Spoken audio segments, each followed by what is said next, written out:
Bismillah wa salatu wassalam ala Rasulullah. Assalamu alaikum, dear brothers and sisters in ISB and ISBC community. Ahlan wa sahlan fadakum. It's nice to meet you all over the ISB social community talk episode. And today's episode is a bit different. Most of us suffer big time when we say that, hey, why is Muslims portrayed this way in the media? And why we are terrified when we watch a movie and all of a sudden it comes this Muslim being portrayed in a way that's, hey, this is not us, it shouldn't be like this. We are different and this is not our community. So why this is happening? Why this taking place? Now today we thought of bringing this to this ISB community talk discussion and bring our guest speaker today, Hanna El-Mohandess. Hanna is an emerging Egyptian-American screenwriter, director, and a producer. She pursues film for the chance to develop authentic representations of Arabs and Muslims within the mainstream American media, something that we all need in the future. And now couldn't be a better time that we need better presentations for the Muslims in the mainstream media. Please join me. Welcome, Sister Hanna. Hanna, assalamu alaikum wa rahmatullahi wa barakatuh. Thanks for being with us. Thank you for having me. I'm very excited to be here. Thank you. So tell me that, first of all, we all know how are Muslims being represented in the media. So I need you to give us some spotlights how they are represented, not from our perception, but from your observation as a professional, and why is this happening? Right. So Muslims in the media have been presented in a lot of different ways throughout the course of history. It kind of dates all the way back to the early 17th century. We've been portrayed mainly by Western civilization. So in kind of the early 1600s, when the Western countries and European countries would come to Arab and Muslim countries to kind of colonize them, they would also write stories about them, kind of adapt the stories they had written about themselves. And that's kind of the origin of the caricature of the Arab or the Muslim. A lot of the times they were both conflated, even though we all know that all Muslims aren't Arabs and all Arabs aren't Muslim. But kind of in the portrayal of Muslims in the media, from its inception to even today, a lot of the times they are presented as the same thing. So those portrayals that kind of developed in the early 17th century were of, sleazy sheikhs and harem girls and all these other things. And those things eventually developed in kind of the 1970s when it comes to American cinema specifically into the image of the Arab and the Muslim as the hijacker, the terrorist, or the violent character. And that is really mainly based on American politics and kind of international politics at that time. That shifted heavily when, the OPEC crisis, the OPEC oil kind of exchange started happening. There was a lot with Palestinian and Israeli conflicts at that time. There was the Gulf War, and all of those kind of promoted these images of the Muslim as the scary being, the scary shadowy background character. Those intensified after 9/11, where we really began to see in a lot of mainstream and critically acclaimed movies, movies that would win Oscars and things like that, of the Muslim as a terrorist and a terrorist only. And that has carried through today.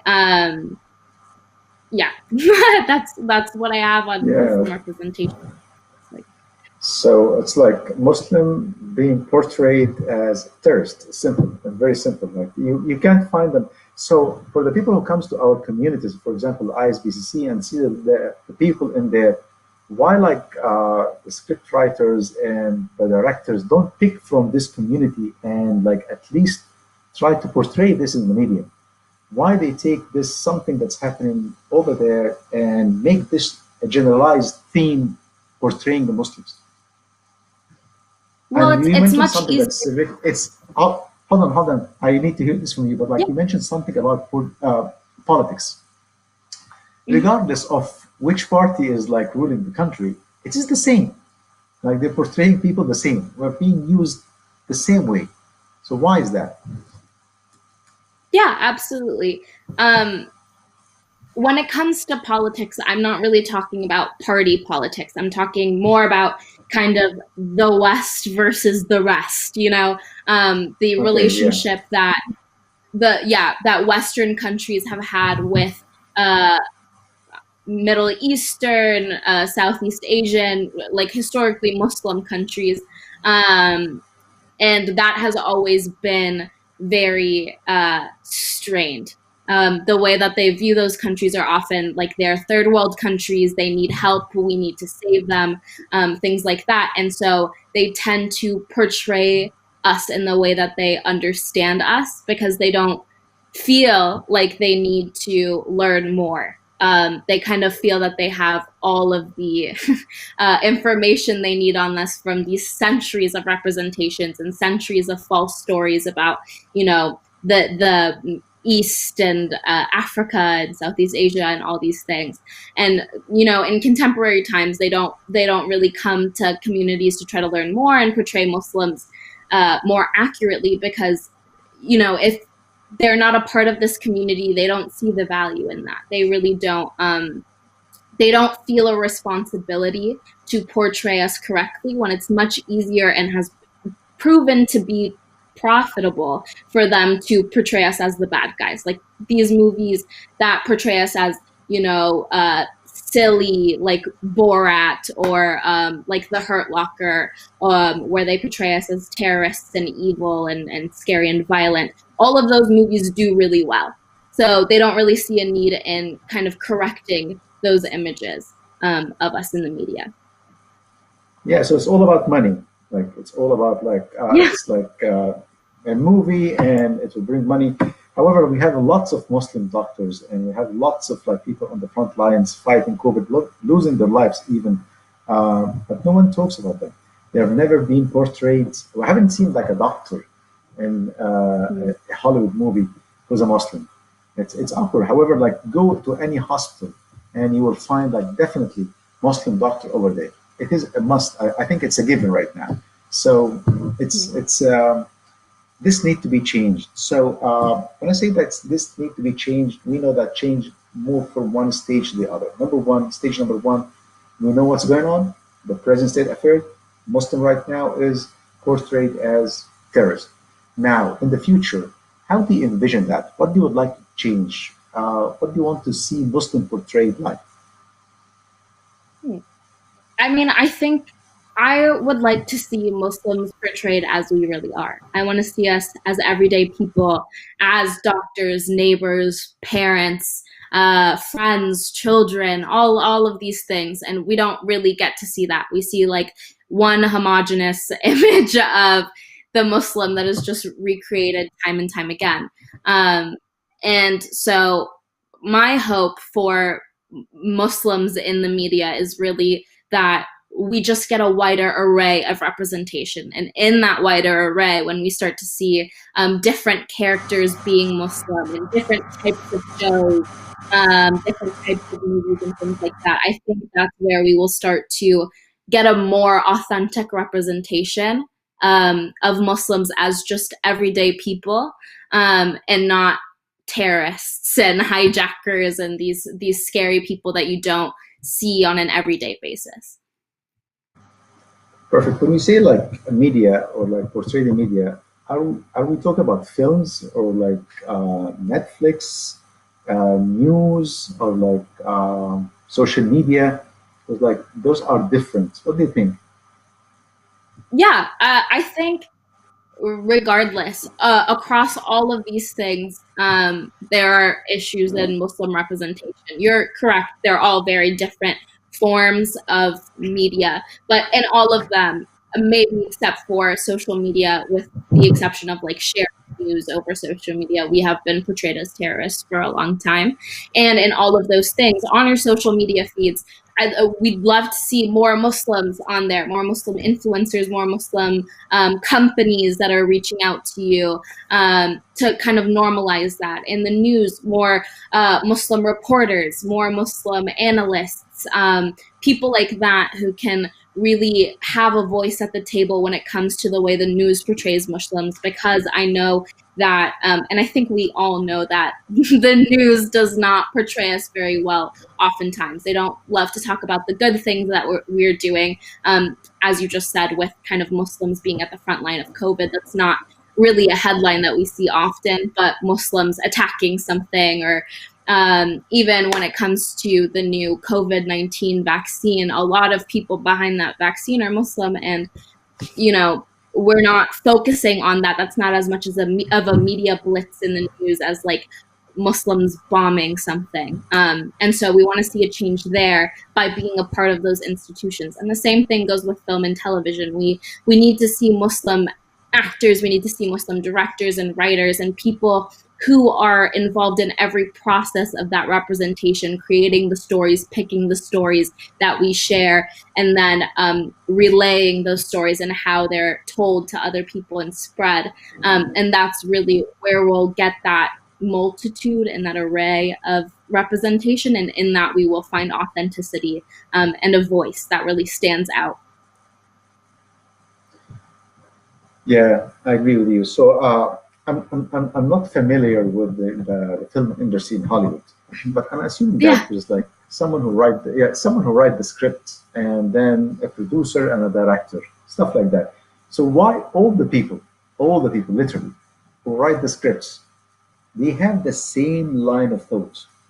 Is it like driven by money? Do you know that, or like there is a superpower that say that, hey, whenever it comes like to a Japanese, you have to portray them this way. Whenever you come to Muslim, you have to put them this way. Whenever you come to the Chinese, you have to put them this way. Is it like there's a line of thought that they cannot go outside, or they are driven by money? Well, it's one of two things. First, it's that all the same types of people are writing these scripts. Most of the people writing scripts who get like the scripts that get picked up and made are white men who are not Muslim, who like who knows if they've ever met a Muslim in their life, who knows if they've ever met these diverse people that they're including in their scripts in their life. And those people are really following what they've seen, like the patterns that they've seen in media, and just incorporating those into their scripts. So when I talked about like the tropes of an Arab or a Muslim that have been like established since the 17th century, these white male screenwriters who are picking up these scripts and trying to incorporate elements of diversity in them are just kind of copying those images that they've seen time and time again, because that's what they're most familiar with and that they know is profitable. So there is, you know, a monetary aspect, but the monetary aspect in reality is not, you know, the end all be all. We've seen in movies like, you know, the Black Panther for the Black community, Crazy Rich Asians for the Asian community, stories that are authentically diverse do well and make a lot of money in the media. So it's not that like you're not going to have a profitable movie or TV show if you show a Muslim in like a humane way and humane light. It's more that the people who are writing the scripts and directing the scripts and producing the scripts and acting in the finished products are not Muslim and don't know much about Muslims outside of what they see in the news or outside of what they've seen in other movies. Perfect. And have you watched Rami on Netflix? I have watched them, yes. Yes. So like yeah, this is like another portrait of the Muslims in the news. That's right, or in the media. Is it the right? Yes. Is it? I would say, is it the right way of portraying the Muslim community? Is this how we would like to see the Muslim being portrayed in Netflix? I'm not saying that yes or no, because like finally Yeah. it is an episode and lots of viewers, and whether it's good or bad, or that you have like a critique on it technically. I'm just like asking about the portraying of the Muslim character in this series. What do you think about that?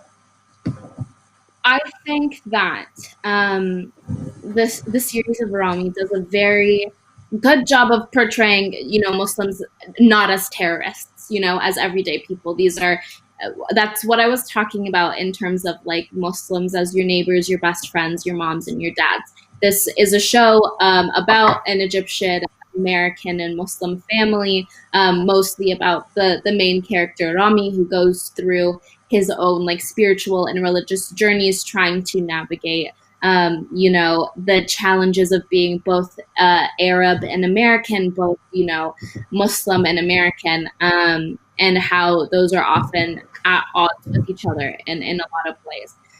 In terms of, is this the representation Muslims want to see of themselves?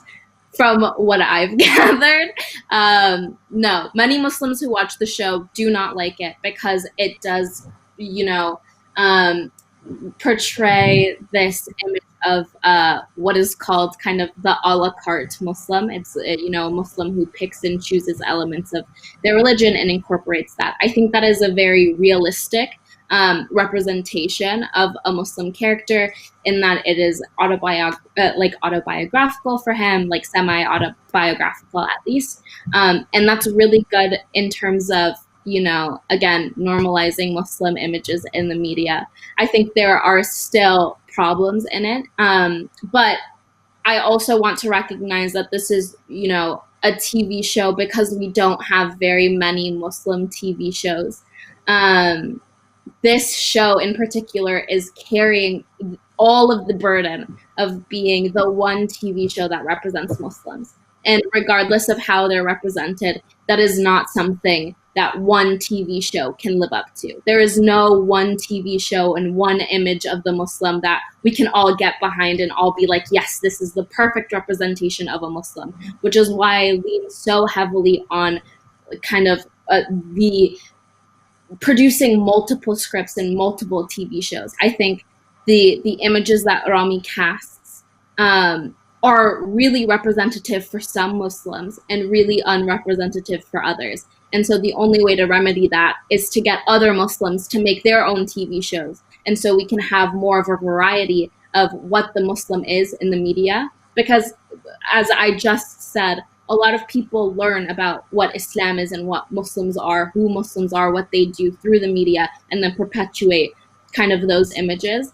And so if the images that are presented in Rami are not ones that, Muslims as a community want to see perpetuated, then we need to create our own others. We need to create more images that we are proud of. And so that's how I feel about the show, Rami. Yeah, that's right. And at least, like, I would say that it's opened the gates for other shows to start stepping Absolutely. in and say that, hey, you know what? There is a market for that. Go and do whatever you like. I think what Rami did is like it opened the door. Whether like you like the character or not, you like the behavior or not, you measure it based on our Islamic values, and the wrong stuff and the good stuff that it did.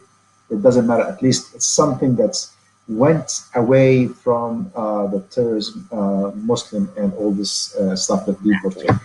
And that, the impact of the movies, the shows, and the media in general. And sometimes, like when you see like bad actions done by the portrayed Muslim in the media, this has an impact on the streets, on our like Muslim daughters, sisters, wives who are revealed, or even like on the men. And sometimes like this is like, very aggressive. So, isn't there an ethical line in the media they have to follow, or like so that they not instigate hate? And how do you see the impact of this industry on the behavior of the normal people in this industry? Absolutely. There is a very, very real impact that the image of Muslims in the media has on the way people treat Muslims. Um, there have been multiple studies about, hate crimes being committed. So many after, large terrorist attacks. A lot of the times, a lot of Muslim communities will get the backlash from that, and people will go out and, hurt Muslim communities, hurt people because they see Muslims as, this violent entity that they need to eradicate. There's also, political implications as well. In 2015, there was this poll done right before the initial, the 2016 election of Donald Trump about, whether Agrabah, which is, an entirely made up country that is portrayed in Disney's Aladdin, should be bombed by the United States. And so many people did not know that Agrabah was a real country and only knew about Agrabah through Aladdin and through, the evil characters in that. And, a lot of people did say yes. I believe only 16% of Republicans said no, and like 30% of Democrats said no in that specific poll. So there are very real consequences to the way we portray Muslims in the media. Again, this portrayal and this ethical line that we're speaking of when it comes to how other people portray us in the media, that comes down to ignorance. They really don't understand and haven't done much research into how each and every representation kind of can lead to those hate crimes, can lead to those political decisions, can lead to things like the Muslim ban and things like that. They are just uneducated in that sector. I think we can see from movements like the Black Lives Matter movement. It takes a lot to educate people who are outside of a community about the issues that arise within that community and the nuances and, the cause and effect chains of kind of the atrocities that happen to that community. It takes, a national uproar, and we really haven't had that. And so there's no way for them to know that every time they portray us as like an evil character with, in black clothing and a thick accent who talks a lot about bombing things, how that can directly affect, their neighbor 3 doors down the street and lead to their kids being harassed or a hate crime happening at that house and things like that. Very fair. How can our Muslim communities work towards correcting those illusions and misperceptions about Muslims in the media? How can we be I of think help to you folks in the work, in the good work that you are doing? There are 3 parts to it. I think first is, we as Muslims also need to look more into the roots of our representation. We need to be more educated about it. So when and listen to more people talk about it. So when we are confronted with that, we know where it's coming from. We know how to combat it. We know how to stop the cycle and, identify the cycle and things like that. The second of the 3 parts is to support Muslims who are trying to represent Muslims correctly and authentically in the media. That can be through watching, TV shows or short films that you see pop up about Muslims and sharing them, or giving, if you didn't enjoy it, giving, constructive criticism rather than just kind of sweeping it under the rug and saying this was terrible and should have never happened, things like that. It comes to, supporting Muslim filmmakers when they have fundraisers, advocating for Muslim filmmakers in the media, Muslim news anchors, Muslim, everything. And the third part is to do it ourselves. I think, as you said at the beginning of this interview, a lot of us are very focused in professions of medicine and engineering and high-paying, really respectable professions, and that's incredible. But I think a lot of the times, growing up, I know, it's difficult for us to really see ourselves in the media. We don't really see that as a place that respects us or respects our values because we've been portrayed a certain way in it for so long. But if we don't become filmmakers, if we don't learn about the stuff and really actively try to change it by getting in to Hollywood and really being at that table where people are making the decisions and picking the scripts and picking the actors and things like that, then we're never going to create real change, because as we've seen before, we can't really leave it up to other people to represent us correctly when they feel no ethical need to present us correctly. We have to be the ones to do that as well. So, supporting people who want to become Muslim filmmakers, who want to become Muslim news anchors, who want to become Muslim politicians, all of these things that may seem a little bit different from tradition or from what is expected from them within their communities is really, really important if we want to create real, tangible change in the Western world and in America as well. I'm very proud of you, Hannah. Really, I'm very proud of what you're saying. So tell us about your film and how can we support Yes. and how it's different from the others. Yeah. Yeah. My film, it's actually called Does My Head Look Big in This? It follows the story of Iman Sharif, who is a 20-something-year-old living in New York City, who is a stand-up comedian, and how her life changes and shifts in the immediate aftermath of 9/11 in New York City. And so this includes the way, her community has to adapt to, hate crimes that might happen because of 9/11. That includes all of, the emotional trauma that comes with that. I wrote this script. It's a full feature-length film. I wrote the script in my sophomore year of college. I am currently in my senior year of college. And I am currently producing a proof of concept for it, which just means it's like a 20-minute short film version of the actual full script that hopefully I'll be able to show Hollywood producers, Hollywood financiers, other people who might want to pick up the movie and really create it for the masses and spread that around. It's different in the representation of Muslims in the media as, we've seen the Muslim as the terrorist during 9/11 a lot, but we have never seen the grieving Muslim or the Muslim American who has to kind of grapple with both sides of their identity. And I really wanted to show that here. The family that this is centered on are native New Yorkers and also Muslims. So they're feeling a lot of different things. And I think that's really important to bring to the media to show a different perspective of a story we've seen 1,000,001 times. I can see the passion. I can hear that in your voice, and I look forward to see that once it's done. Send us a copy. We'll be interested even to show it on our social platforms. Definitely. Thank you very much, Hannah, and I really enjoyed that, and I wish you good luck in all what you're doing, and thank you for being our guest today. Have a wonderful evening. Thank you so much for Brothers having and me. sisters. Great time. Okay, thank you. Assalamu alaikum wa rahmatullahi wa barakatuh.